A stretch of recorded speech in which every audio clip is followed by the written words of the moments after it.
Today, I'll be giving you a full, comprehensive tutorial on how to set up OpenClaw so it is productive, efficient, and actually helps you get something done. I'm going to go through skills, memory, the different files you need to configure, voice mode, groups, all of the different things that actually allow you to get some value out of this tool, and that I learned the hard way, spending now over probably 60, 70 hours configuring my own OpenClaw instance. So with that said, let's get into it. So first, I do need to give you a quick disclaimer about security, and also just generally want to mention that in this video, I'm going to be pretty thorough. I'm going to be very detailed. I'm going to try to actually teach you something new. So while it will be pretty long, there's a reason for that. And I would suggest that you're going to get a lot more value out of a video like this than a quick 10-minute setup where they're just blitzing through all of the steps and you have no idea what's going on. Anyways, that brings us to security. Now, while what I'm going to show you in this video in terms of setup is secure, if you want to go kind of extreme and make sure that you're very secure, I have a full 50-minute long video that breaks down every step you can take to harden and secure your OpenClaw instance. So I'll put that on screen right here. I'm not going to repeat everything in that video because, again, it's already filmed and it's there for you to watch. And I'm going to assume generally that you already know how to set up OpenClaw in terms of getting at least access to the OpenClaw gateway or accessing it from the terminal or Telegram. I will repeat those steps, but I will go through that quickly and focus most of my effort on all of the skills, integrations, connections, etc. Now, with that in mind, the general best practice here is to treat OpenClaw like an untrusted virtual assistant. What I mean by that is that imagine you had actually a real person, maybe living in another country, and they were helping you with stuff and had access to a bunch of your data. You'd want to ensure if that person went rogue or had bad intentions that they couldn't completely mess up your life. That means you wouldn't give them access to your main computer, you wouldn't give them access to your crypto keys, your primary email address, or any of those things, right? So treat OpenClaw the exact same way. Make sure that if you are connecting it to external resources, that those are secure and that you set up separate accounts for. Now, you also definitely want to make sure that you run this on a virtual private server. This is a server that runs in the cloud, that's hosted and managed by a company. It's typically a part of a large data center that is literally more secure than an airport. It's going to have things like regular backups, disaster recovery, fire protection, natural disaster protection, and theft protection that you don't have when you run OpenClaw on something like a Mac Mini or your own computer. Now, yes, sure, you can do that, but generally speaking, a VPS is just the best option. It's also very cheap and very easy and quick to set up. And as soon as you don't want it anymore, you can just turn it off rather than investing, say, $1,000 in a local hardware device. Okay. So anyways, that is the kind of basic setup steps on security. Just remember, the more stuff that you add to OpenClaw, the more insecure that it becomes, and you only want to connect it to things that you would be okay, at some point in time got hacked or got lost or got insecure. If you treat it like that, you're going to be fine and you won't have any security issues. So like I mentioned, I will run through a quick install of OpenClaw in case you haven't already done this. Now, the fastest and easiest way to get this up and running is to use Hostinger's one-click install for their virtual private server KVM2 plan. Now, I'm fortunate enough to partner with Hostinger, so I also have a discount code, which I'll show you in 1 second. But you can see that it's as low as $7 per month. And the advantage here is you can literally just press 3 or 4 buttons, then OpenClaw is already set up and running, and you don't need to do any manual configuration yourself. Now, this is still secure. There's no issue with doing this, but if you want the extra secure version of setup, then again, you can watch the video that I'll put on screen that walks through some more advanced steps to really kind of go overkill and ensure that no one's going to access your virtual private server. So in my case, what I'm going to do for this video is just press on deploy. When I do that, it's going to bring me to the checkout page where I can select my plan. So what I'm going to do is just go with 1 month. But if you did go with 12 months or 24 months, then you can access my coupon code, which is TechWithTim, which will give you an additional 10% off. Just keep that in mind in case you want to use it. So I'm going to go 1 month. I'm also just going to uncheck ready to use with AI. Now, you can use their credits there if you don't want to worry about API keys, but in my case, I am going to manually enter my own Anthropic or OpenAI API key, which I will show you in a second. So from here, choose your server location and then press on continue and proceed with the billing, and then it will set up the virtual private server and bring you to the screen you will see next. All right, so you should be brought to a page that looks like this, where you're now going to need to enter at least one of these 4 API keys that you see. So I'm going to go with Anthropic, but you can use anything that you want, and you can change this later, but you just need to start with one of them. Otherwise, the setup's going to be a little bit more complex. So what I'm going to do is just go to Anthropic console. Again, you can find the links directly from this page here on where to go to find the keys, and I'm just going to make a new key. Now I'm just going to call this Hostinger Claude. That's fine. And let's copy the key, and I will delete this after. Okay, so I'm just going to paste that inside of here and then press on deploy. Now this will take a second. Once it's done, what's going to happen is it will actually spin up a Docker container on this server, which will be running our OpenClaw process, server, whatever you want to call it. From there, we actually won't need to go directly into the terminal to manage anything there unless we want to. What we can do is just directly access the OpenClaw gateway, and from the gateway, we can start configuring everything that we need. The advantage of using something like OpenClaw is that rather than you having to go in and manually modify a file or change a config, you can just tell the model to do that for you. So for example, when we want to set up Telegram, we don't actually need to go in and run any commands on the server. We can just tell it, set up Telegram and connect to this bot token, right? And it will just be able to do that for us. Okay, so the VPS is now spun up, and you'll know that everything is functioning when you see this Docker container configured here in the Docker Manager. Now, Docker is effectively a way for us to run an isolated container on the virtual private server that has its own dependencies, its own management, its own files, whatever, so that if something were to go wrong with this Docker container, it wouldn't cause an issue with our whole virtual private server. Now, if you're a beginner and you have no idea what that means, don't worry too much about it. Just effectively, it's running through Docker, so that does change the way in which you're going to interact with this if you want to SSH into the server, which I will show you in a second. Anyways, what we can do is we can first just click right into this, so we can press on Manage. And when we press on Manage, we're going to be able to see the environment. And if we press on the environment, we can see all of our environment variables. The first thing we're going to do is we're just going to copy the OpenClaw gateway token. Okay, and we're going to press this button right here, which is going to link us to the OpenClaw gateway interface. From here, we can just paste our gateway token, and then we can log in, and now we're inside of OpenClaw. It is set up, it's configured, and we can just start chatting with it.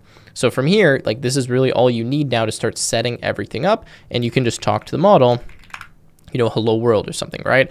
And it should give you a response.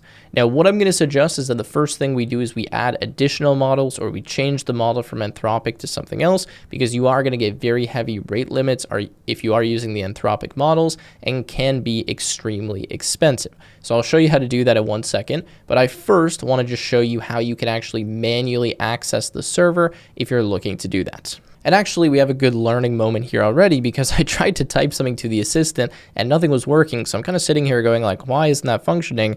And then I realized that I went to the logs here. By the way, this is a super useful thing that you should definitely utilize if it's not working. Go to logs. I just filtered by error. Error and fatal. And I noticed that if I started reading through this, it said no API key found. And then above here, it said my credit balance is too low to access the Anthropic API. So what I did is I'm just here on a billing, and what I added was a $10, credit amount, so that I can actually start using the API. So definitely make sure that you have credits, that you purchase some credits in whatever platform you're using for the LLM. And I also suggest that you set your own limits. So it will show you the default limits, but you set a monthly limit, so something like $100, for example, like I said, so you don't accidentally use a ton, because this can get extremely expensive very fast. Also, I would recommend adding a notification so that you get emails when you spend a certain amount, so you know what's actually going on. Okay, anyways, let's go back to chat, and let's just type hey, sorry, and make sure that this is going to work. And that looks a little bit better now. We're getting the 3 dots, so hopefully we're going to get a response. And there we go. It gave us the information. Okay, so what we're going to do now, before I start going into all of this setup, is I'm just going to quickly show you how, if you did want to access this from the terminal, you could do that. Now, first, from the hosting or kind of manager here, whatever you want to call this, platform console, you could press the terminal button here, and it will just directly sign you into the server. And in the web here, you can start typing commands and start actually interacting with the server. Now, if you don't want to do that, you can go to the overview, and you can use the SSH command, which I'm going to assume you're familiar with if you'd like to do that. And you'll see here that this is the command SSH root at, and then the IP address. And what you're going to have to do is change the root password of the server in order to be able to sign in, because you wouldn't have set it by default. So you're going to change the root password, SSH, sign in with the account, and then you will have the same view as this. Now I will zoom in a little bit, and I'm going to show you that if you wanted to, for example, access OpenClaw, if you just type OpenClaw, nothing's going to happen because this is running inside of a Docker container. So what you're going to have to do if you want to run terminal commands is you're going to have to type docker ps. You're going to have to find this container ID here, okay, and copy it. So from here, you're going to have to just right click and copy, and you're going to type docker, and then this is going to be run. Yeah, I think it's run, or no, docker exec, sorry, -it. You're then going to paste this ID. So let's paste that there. I'm going to have to remove all of these things that I don't need. Okay, so remove that. And then I'm going to type /bin/bash. So this is how you can actually execute the Docker container interactively. When you do that, you're going to notice that it will change this @ symbol to be at the Docker container ID. And then from here, you can type OpenClaw. And if you do that, it will run OpenClaw, and you will be able to actually interact with it and run any of the commands that you want, okay? So I'm not going to go through doing anything in the terminal, but I'm just showing you that that's how you would do this. Again, you run docker ps, you get the name here, or the ID, sorry. You then run docker exec -it for interactive, put the container ID, and then /bin/bash, and you can start interacting with it in the terminal. Okay, cool. So we have this set up now, and like I was saying, the first thing I would suggest we do is actually change the model that we're using, or at least configure the LLM so that we save a bunch of money and we have the best intelligence possible.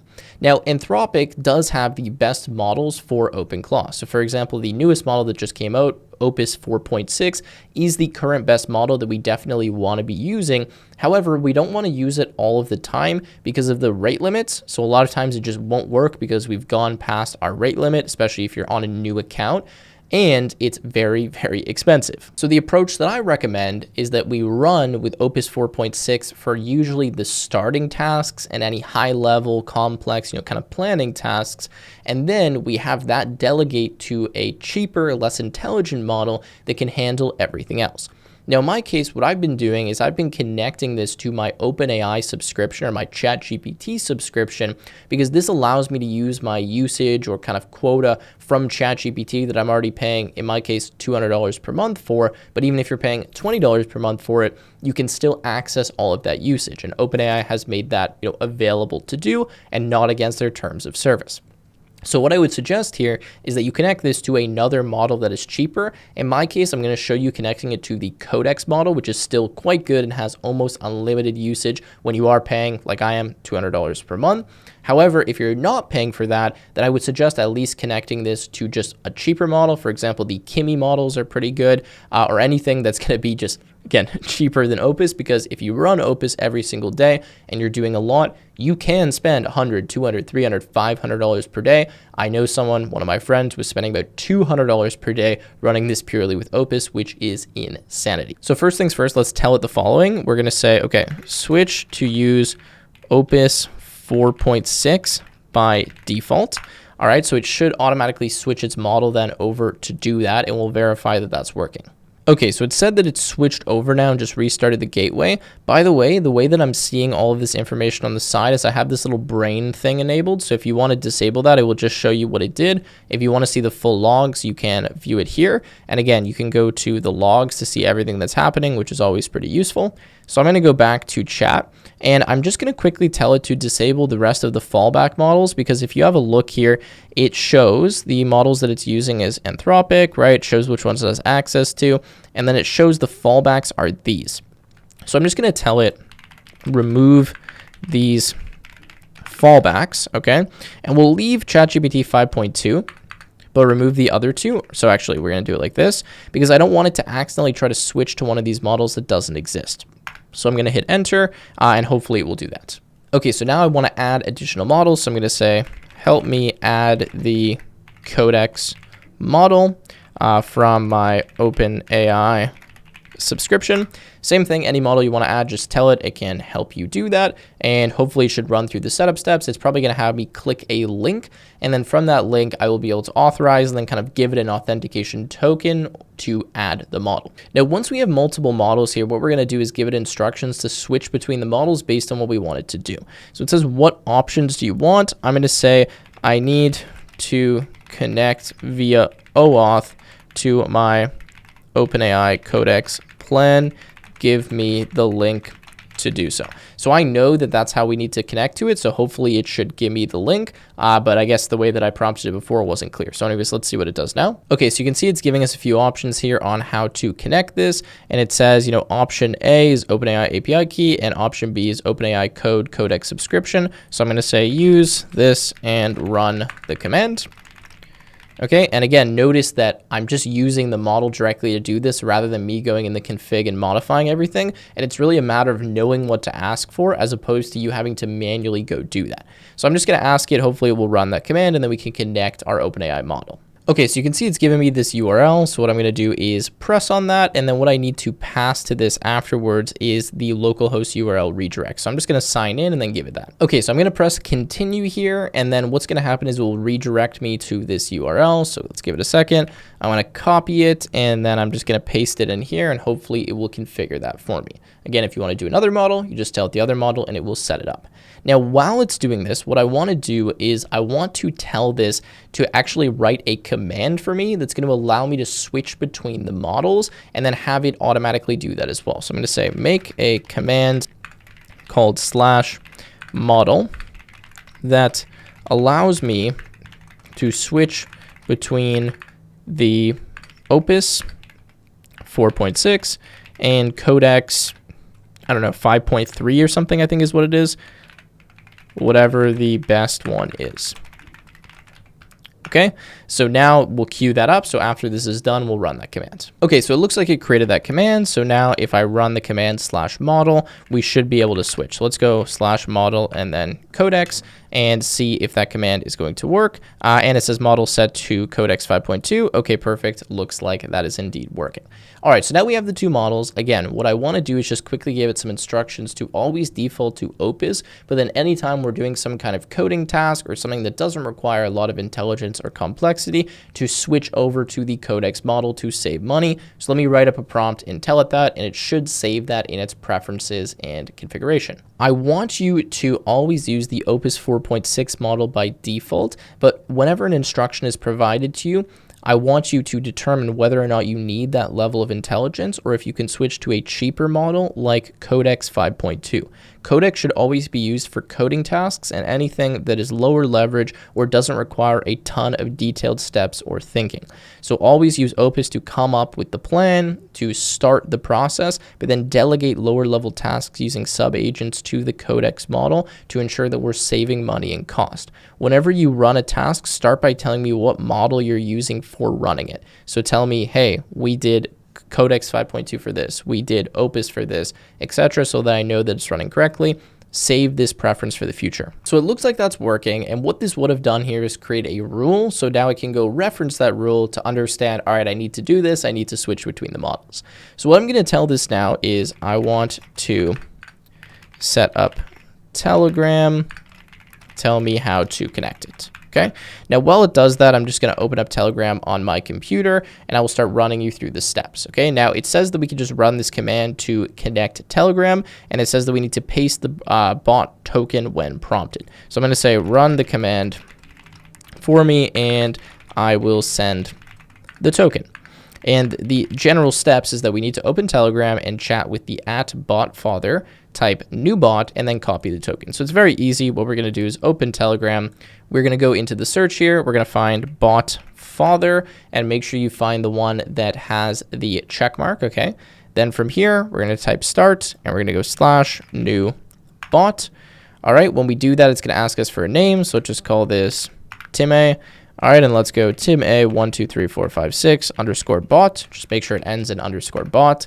It's then going to give you a token, copy the token, and of course, don't give that to anyone else. And then we're going to wait for this to finish, and we are going to send it the token so that it is able to, actually trigger this. Okay, so this is the token. We're going to paste that here. Now, while that sets it up, we are also just going to press this link right here, which will bring us to chat with our bot. So we want to chat with the bot that we just created. From here, we're going to press on start. And as soon as it's connected, we should get some kind of message here saying, hey, like we need to pair this or add some setting. So wait for the bot to finish. And then what you can do is just type any message here again, and it should tell you something like, hey, it's not paired, it's not connected, and then we can run the pairing command. All right, so this worked, and I just typed hi, and you can see that it now gives me this. So I'm just gonna copy this code here, and I'm gonna say, I got this, pair it, whatever, and just paste the information in, and hopefully we'll be able to run the pairing command, and then we'll be connected with Telegram. All right, so it said the pairing was approved. What I'm going to do now is just type hi and see if we get a response from the bot, and then from this point forward, we're able just directly to use Telegram. Okay, so it says we're using Opus 4.6. Hey, Telegram is connected. What do you want me to do next? Perfect, so that is exactly what I was looking for. So now, rather than me having to type out all of the prompts, I do want the ability to actually just speak them. So I'm going to tell it, enable speech to text so you can transcribe my audio messages. Because by default, if I send this an audio message, it's not going to understand it. So I'm just going to tell it, hey, add that tool, add that skill, and set yourself up. Now, while it does that, I'll just quickly mention, right, that the thing that makes this bot useful is skills. So if you press on skills here in the, Claude dashboard or, gateway dashboard, whatever you want to call it, you'll see there's this long list of default kind of built-in skills that you can install and configure. Now, skills usually contain some kind of underlying software as well as a Markdown file that explains to the model, in this case, OpenClaw, how to actually use the skill. So go through here, have a look at some skills that are useful to yourself, and you can disable them or you can install them. Sometimes, again, you need some command, right? And I'll show you installing some of them in a second. But when we tell this, hey, we want to be able to speak to you, what we're effectively telling it to do is create a new skill that will allow it to transcribe audio messages. So I'm going to go here and it says we can enable audio transcription, but you need to pick a transcription provider. The config schema supports tools.media.audio, Deepgram, OpenAI. I'm going to say, use whatever the default is. That doesn't, okay, let's say it doesn't require a new key. Perfect, and then that should enable voice mode for us. Okay, so you can see, even though it was kind of lying to us before and saying, hey, I need to provide OpenAI key, whatever, I just told it, no, you don't need that because I know it can do it by default. And it said we can now send an audio message. So let's test this. Hey, so I'm just sending an audio message. Can you tell me what this audio message says? Make sure that you can transcribe it correctly and that you can understand my accent. Just give me back exactly what I said in the audio message. Okay, perfect. And it should be able to understand this now and transcribe it. Let's see if that works. All right, so this is being a little bit annoying here. Let's just bring it back. And it's telling me, hey, there's no model, even though it said it used the model and it set it up. So I'm just going to tell it, install Whisper locally to convert speech to text. That should set it up for us and get it working. Again, I'm showing you the process. This is what happens when you're working with OpenClaw. Sometimes stuff breaks and you have to do a bit of problem solving. Okay, so it said that it's installed this now, and it's just asking me if I want better accuracy or for it to be faster. So I'm just going to type base. And I hope this is going to work. Hey, I'm doing a test. I want to see if you can transcribe this audio message. If so, tell me exactly what it said. Okay, and let's see what we get. Okay, so it looks like the audio message I was sending was blank because I was sending it from my computer, and I guess my mic is already being used by OBS to record. So I just sent one from my phone, and hopefully it's going to work now. Let's see. Awesome, and finally, it looks like it's working. We have voice mode enabled. I can now send audio messages for it to transcribe. All right, so now that Telegram is configured, what I want to do is I want to start setting up some different Telegram channels that we can chat inside of that are going to allow us to kind of segregate different things that we're talking about. So for example, if I have the bot running as like a virtual assistant, but then I also have it running like an accounting task or doing programming, I probably don't want all of my messages in one channel because that's going to be pretty difficult to organize and to view the history of. So what we can do is we can make a new group here in Telegram. So what I can do is go here, go new group.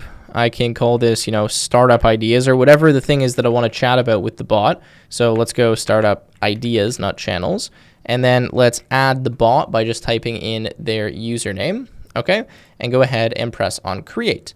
So now what I can do is I can start chatting with the bot, but in order for this to work, I do need to manage the group and I need to give the bot permission. So I'm just going to right click on the bot here and I'm going to go promote to admin. And when I promote them to admin, I am going to just make sure they have the correct permissions and go save. And now what I can do, Wait 1 second. Let me just look at this because it says it has no access or has access to messages. Okay, good.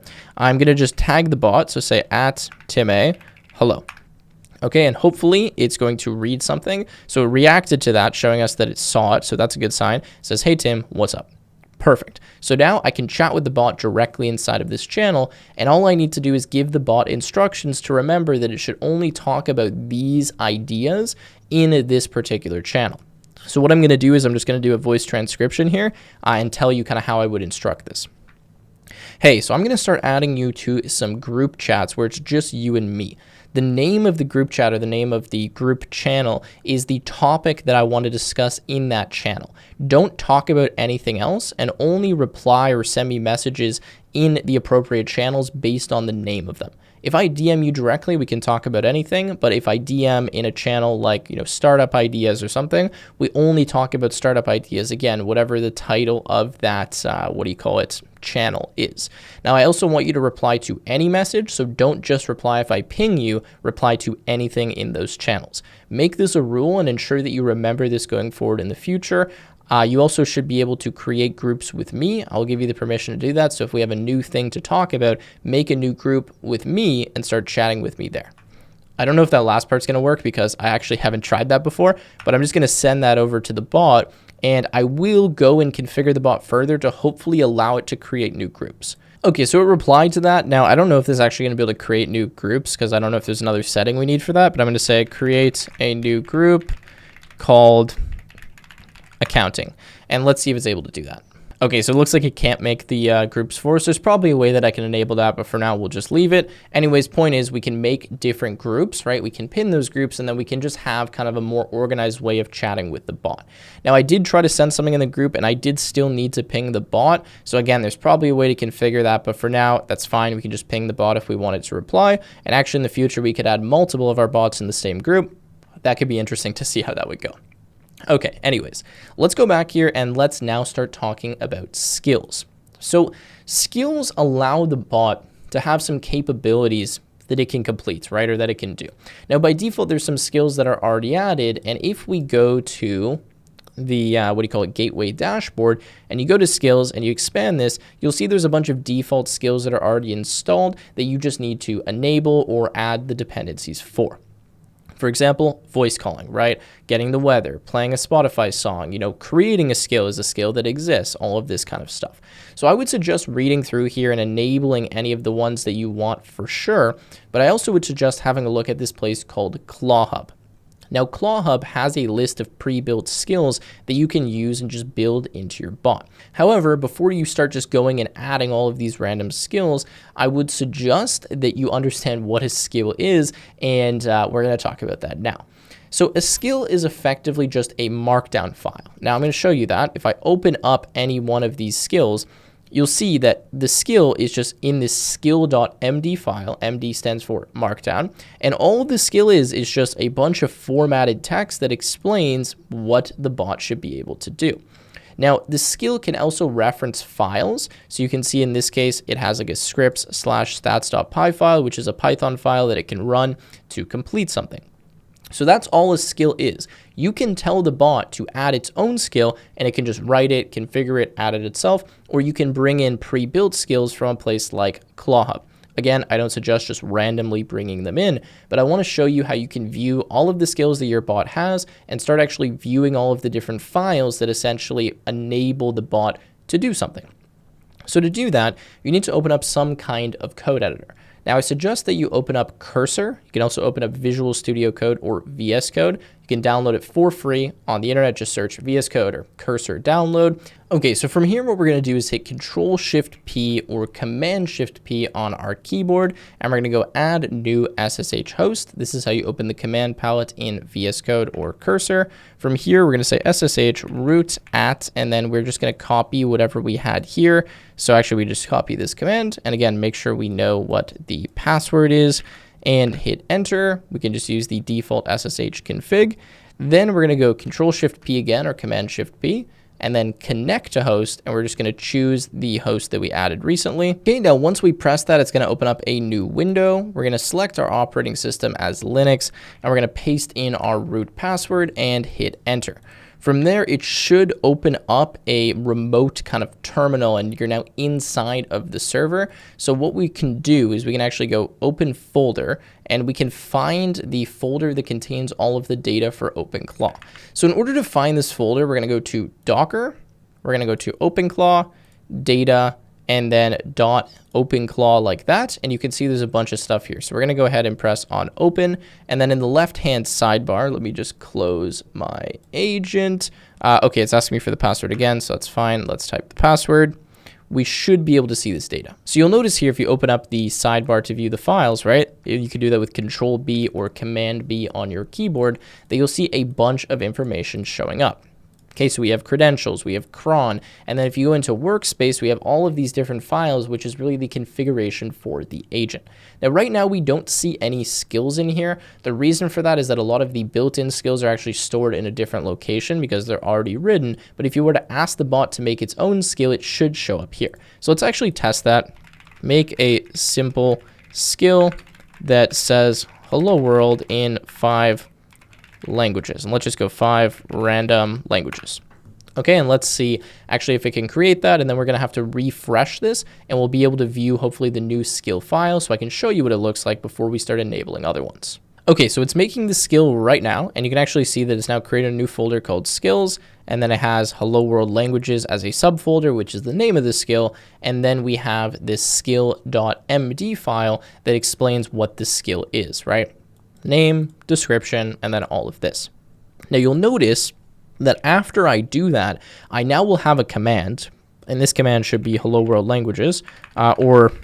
So I can do /skill, and then I can do hello-world-languages, and it should trigger that skill to execute. And you can see that it now runs the skill, right? So that's effectively what a skill is. I just want you to understand that before we start adding a bunch of them.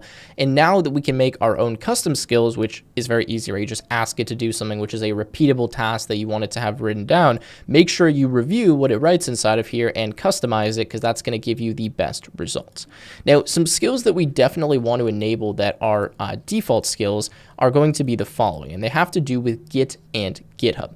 So a lot of times you can have your agent actually code its own skills. So it can write its own custom Python files or scripts or whatever, websites, and that's quite useful. So what you're going to want to do right away when setting up this agent is first enable the coding agent. So what you can just simply do is you can copy this and just tell the agent, enable this skill. Okay, so I'm just going to say enable this skill and just copy it, and it's going to go and install and configure it as needed. You're also going to want to enable GitHub, and in order to enable GitHub, I highly suggest that you create your own GitHub account specifically for the bot. So I've already done this. I've gone to github.com. I've made my own bot or my own GitHub account called Tech with Tim Claudebot, and what we'll do is we'll connect this GitHub account, so not our GitHub account, a separate GitHub account, to the bot, and then allow it to write all of its code. Now notice that I actually have some code here already, and the reason for this is I've instructed my Claudebot on a different instance for any time it writes any code to commit the code to GitHub, automatically create a new Git repo, and store all of the code so that I always have access to it. I can manage it, I can make changes, I can pull it down. You get the idea, okay? So we have like, a YouTube OS dashboard, whatever, all of this stuff, and you can see any of the code that's been written. So anyways, let's go back to Telegram, and you can see it says the coding agent skill is already present by missing the requirements. I'm going to say use codex. Okay, and hopefully it's going to set that up. Okay, so it looks like codex was installed. So if we go back here now, we should be able to see that the coding agent, we might just have to refresh here, hopefully is no longer being blocked. So let's go here, and you can see coding agent is good. We can also see we have workspace skills, and these are ones that it created itself. Cool. So the other one that we want is GitHub. So I'm just going to press the button to install the GitHub CLI here. And then what I'm going to do is go down to, my agent, and tell it to configure GitHub and, tell me what I need to do to essentially have my GitHub account signed in. So I'm going to say configure git/GitHub and tell me how to connect my account. Okay, so it's giving me a few steps here. It says I need to set my Git identity and then authenticate with the GitHub CLI. So I'm going to tell it my name as well as my email and then to authenticate for me. Okay, cool. So what I'm going to do is just go to this link that it's giving me and then type in this code. So let's do that and see if we can authenticate. Okay, so I just did that. So I just told it, hey, I did that. Maybe it's going to test this now and let's see if GitHub is working. And then again, we can give this some instructions to save, to always write and save any code, to GitHub effectively. All right, so it looks like GitHub is configured. Now, the next thing that I want to do is go over memory and preferences, just so you understand kind of how this works in, OpenClaw. So something you need to understand is that anytime OpenClaw spins up again and you have a new session, it effectively forgets whatever you were talking about before. Now, the only way for it to remember something and to keep improving is for it to actually modify the files that it has in its file system. And you can think of the files like its memory. Now, there are multiple files you're going to see here related specifically to memory. So first is memory.md. Now, this is persistent long-term memory that it will always read before it's doing some kind of action. So if there's something that you always want it to remember, you put it inside of this file right here, or you tell the model to put it there. The other memory is daily memory, which is set up by default. And if you go here into the workspace, you'll see that it has memories for each day. Okay, so it explains what's happening, what's going on in that day, what it needs to do, blah, blah, blah. Now, by default, OpenClaw, I believe, is only going to read 2 days of previous memory. So if you tell it to do something, like 1 week ago, it's not going to remember that unless it's in the persistent memory. So I'm quickly going to show you 2 settings that you can enable that will allow OpenClaw to have longer memory and to save things better. Now, what they are, I'm just going to copy them in here. Okay, so I'm just pasting them, but essentially they're the following. It is compaction.memoryflush.enabled, memory search.experimental.session memory to true. Now I'm going to say enable these, okay, and explain what they do. So I found that when I enable these 2 settings, I get a better result in terms of the memory. We're just going to wait for OpenClaw to explain it because it will give us a better explanation probably than what I can come up with at the top of my head. But you can see that it's enabled them, and it says when the conversation gets too long, OpenClaw will trigger a memory flush prompt, so important context gets written to memory files before compaction drops history. And then this one lets memory search include recent session transcripts, not just files in memory, improving recall of what just happened. Okay, so that explains what it's doing, but effectively what would happen is if you're talking for a really long time with OpenClaw, it's automatically going to compact what you were talking about. Now, before we have it compact that, we want it to save that into the memory so that we don't lose any of that information. So that's what it's doing. And then same thing with the session memory. Rather than just reading the information that's in the memory files, we want it to read what was recently in session, right? So what we talked about that maybe wasn't automatic. Okay, so hopefully that makes a little bit of sense. Now, another thing that we're going to do, and I'm just pulling this up from the OpenClaw docs to make the memory even better, because this is really the crux of how this gets good, is we're going to enable vector memory search using a QMD backend, which is significantly better at searching through the memory than the default backend service. You don't really have to understand this, but effectively in the background, OpenClaw will search through the memory files using some type of vectorized search. Now, we can change how we're doing that search so that it's just going to be a lot more effective and give us better results. So what I'm going to do is I'm just going to copy all of this content from the docs. I'll leave this link in the description. If I forget, someone leave a comment and I will add it. And I'm going to say, enable this, okay, and just tell it to enable it, and it should go through the prerequisites here and install this for us. So I'm going to tell yes, install the prerequisites. Okay, so it looks like QMD was added now, so our memory should be a little bit more optimized and just working better in the long term.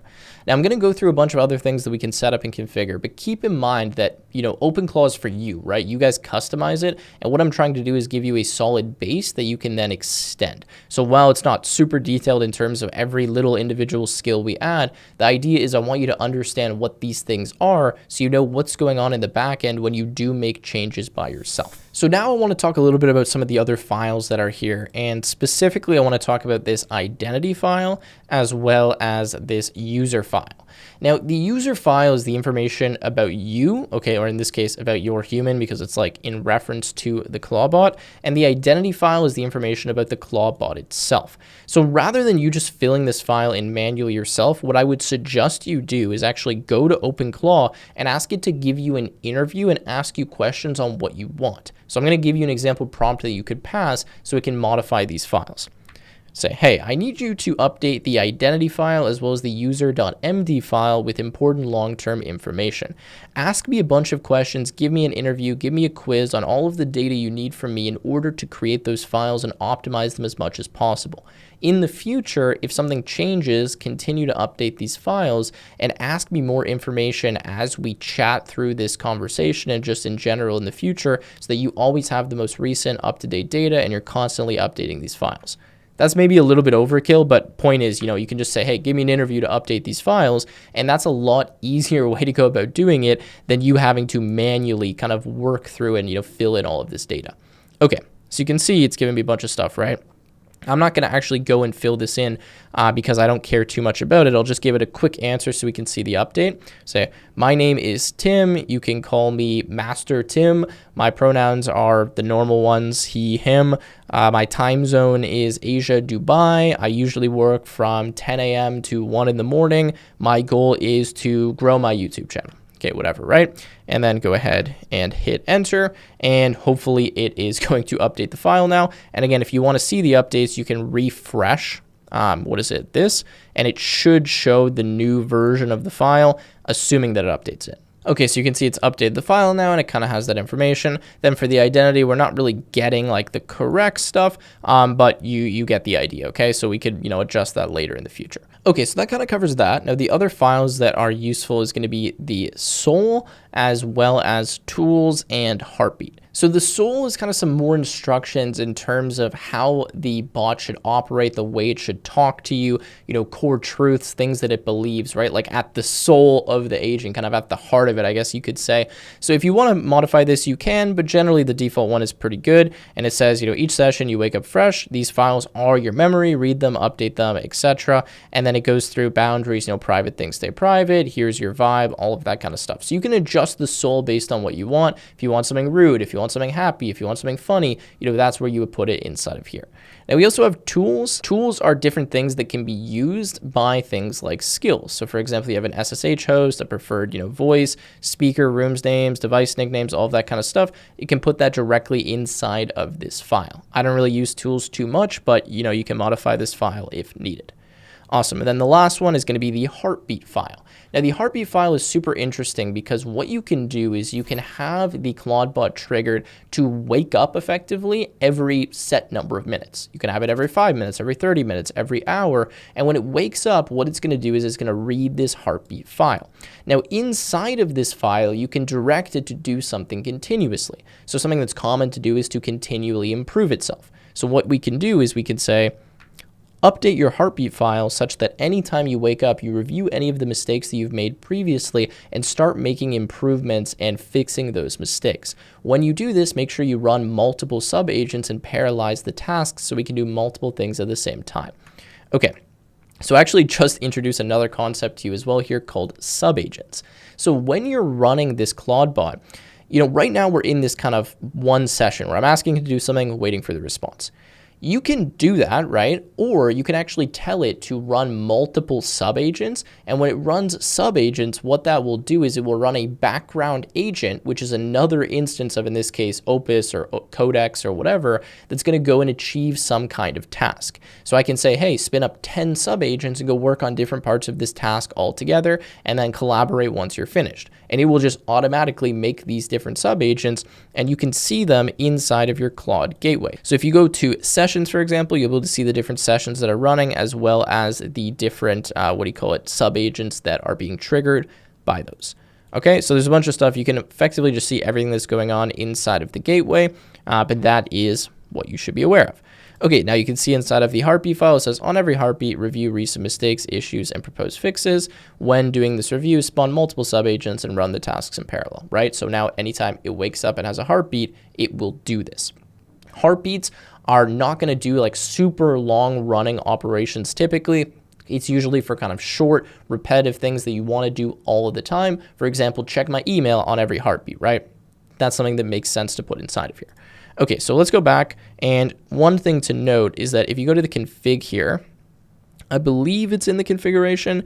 It might not be directly here. Okay, regardless, we'll get out of this. You can tell it how frequently you want the heart to beat. So I'm going to say, what is, let's just do it like this, the frequency of your heartbeat.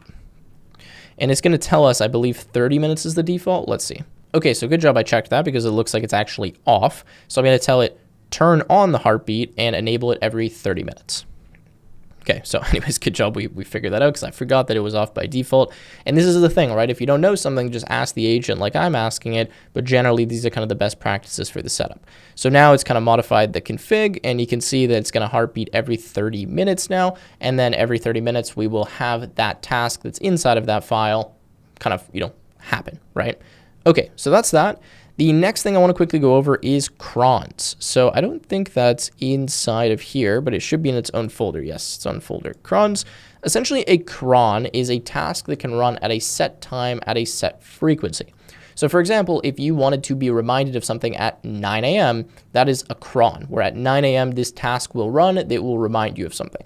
And you can see the cron jobs here inside of the, what do you call it here, the OpenClaw gateway, and you can manually create your own one by going through this, or you can just tell the agent to set up a cron. So I'm going to say, in 5 minutes, remind me that I need to finish recording this video.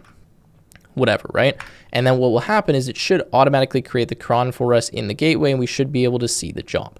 So in my own personal Clawbot, I have like 4 or 5 crons where every day at like 9 a.m. I want you to review the stuff I did yesterday, give me an update every 3 times a day, whatever I want you to do X, Y, Z. So if you want to run at a certain time, like remind me to go to the gym, remind me to eat my breakfast, that's where a cron comes in handy. Or if you want a task like back up my database or something and you want that to run every day at a certain time, you would make that a cron. You don't need to necessarily tell it to make a cron, but just understand that's what it is. And you can see I now have this cron. This is a one-off cron that's scheduled to run in 4 minutes. And then once it does, I will be able to see the history. Okay, now generally speaking, there's obviously a lot more stuff I can go through here in terms of setting this up, but I don't know if that's going to be particularly useful, especially because everybody has their own unique thing that they want this to do. I think generally understanding what I explained here is a very good start, so you know what it is you need to modify, how the thing actually works, how you can get value out of it, right? Things like setting up the multiple group chats, using the different models, right? All of that stuff is quite useful, and that's kind of what I meant to show you. So I will definitely do some follow-up videos showing some more advanced use cases of the Clawbot or OpenClaw, whatever, in the future. For now, though, this is where I will leave it, and please leave a comment down below if you want more instructions on a particular area so I can go more in depth with that and kind of explain it in a way that's going to be valuable to you guys. Anyways, with that said, I will wrap up the video here. If you enjoyed, make sure to leave a like, subscribe, and I will see you in the next one.